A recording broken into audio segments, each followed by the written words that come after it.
गुरुर्ब्रह्मा गुरुर्विष्णु गुरुदेवो महेश्वरः गुरुसाक्षात् परब्रह्म तस्मै श्रीगुरवे नमः।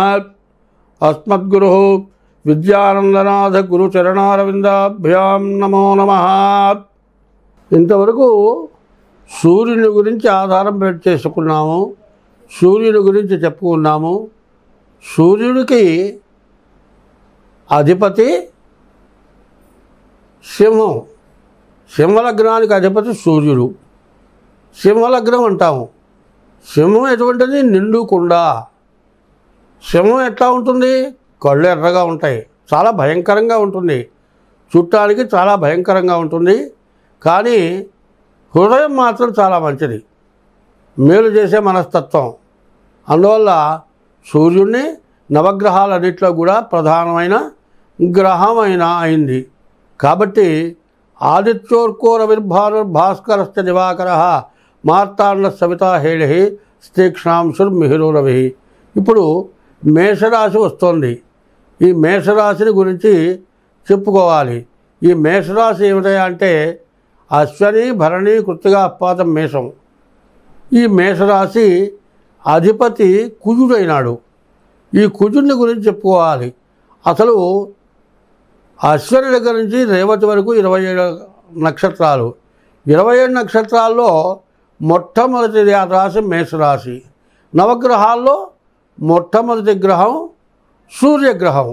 అయితే సూర్యగ్రహానికి వచ్చేప్పటికల్లా సింహరాశి వచ్చింది. కానీ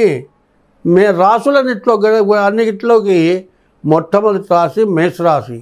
ఈ మేషరాశికి ఎవరు? కుజుడు అధిపతి. ఈ కుజుడు చాలా విశేషమైనటువంటి గ్రహం. ఈ గ్రహాన్ని గురించి మనం తర్వాత చెప్పుకున్నాము.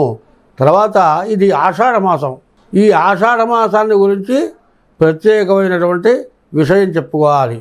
ఈ ఆషాఢ మాసం సూర్యుడు మిథునంలో ఉండగా ఆషాఢ మాసం వస్తుంది. మిథునం అనగా దంపతులు, భార్యాభర్తలు, మేషరాశికి సంబంధించిన వాళ్ళు. ఈ మిథున రాశిలో సూర్యుడు ప్రవేశిస్తే ఎప్పుడు కూడా నెలకి ఒక రాశి సూర్యుడు మారుతూ ఉంటాడు. మరి చైత్రం వచ్చేప్పటికల్లా మేషరాశిలో ఉంటాడు. వైశాఖం వచ్చేప్పటికల్లా, వైశాఖ జ్యేష్ఠ మాసాలు వచ్చేప్పటికల్లా వృషభ రాశిలో ఉంటాడు. ఇప్పుడు ఆషాఢ మాసం వచ్చేప్పటికల్లా మరి మిథున రాశిలో ఉంటాడు. మిథునం అనగా దంపతులు. ఈ దంపతుల యొక్క శ్రేయస్సు కావాలంటే మిథున రాశిని గురించి చెప్పాలి. ఈ మిథున రాశి యొక్క లక్షణాలు ఏమిటాయా అంటే మిథునం అనగా దంపతులు. దంపతులు ఎప్పుడు కూడా శ్రేయస్సుగా ఉండాలి. ఈ మిథున రాశి వచ్చేప్పటికల్లా ఆషాఢ శ్రావణ మాసాలు అనారోగ్యం ఎక్కువగా ఉంటుంది. ఎప్పుడు కూడా ఎండలు మారిపోయి వర్షాలు కురుస్తూ ఉంటాయి. ఈ వర్షాలు కురవటం వల్ల అనేక రకాల వ్యాధులు రావడానికి అవకాశం ఉంది. ఈ అవకాశం ఉండటం వల్ల అనేక రకాల వ్యాధులు వస్తూ ఉంటాయి. ఈ దంపతులకు వివాహం జరిగిన తర్వాత ఈ భార్యాభర్తలు ఇద్దరు కూడా వివాహమైన కొత్తల్లో సమయ పాలన చేయకుండా ఈ భార్యాభర్తలు ఏకమవుతూ ఉంటారు.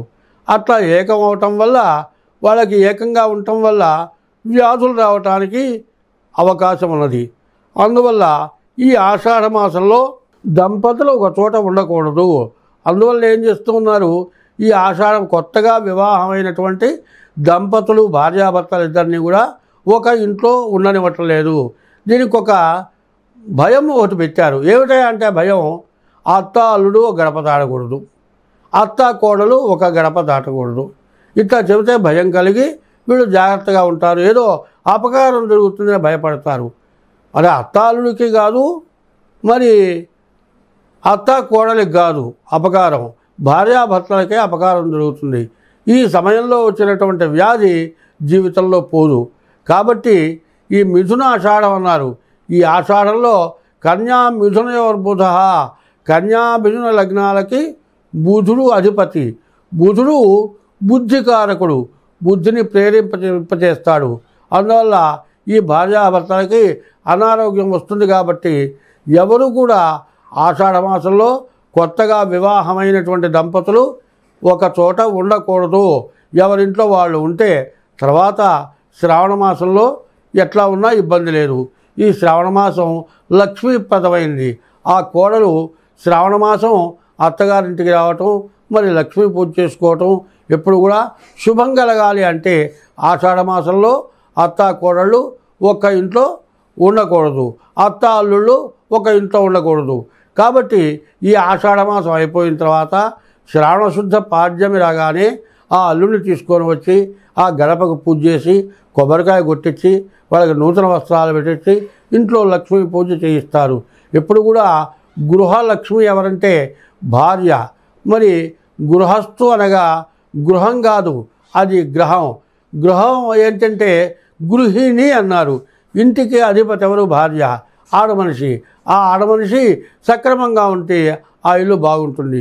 అందువల్ల ఆషాఢ మాసంలో అత్తగారింట్లో ఉండకుండా శ్రావణ మాసం రాగానే శ్రావణ మాసంలో ఆమె అత్తగారింటికి రావాలి.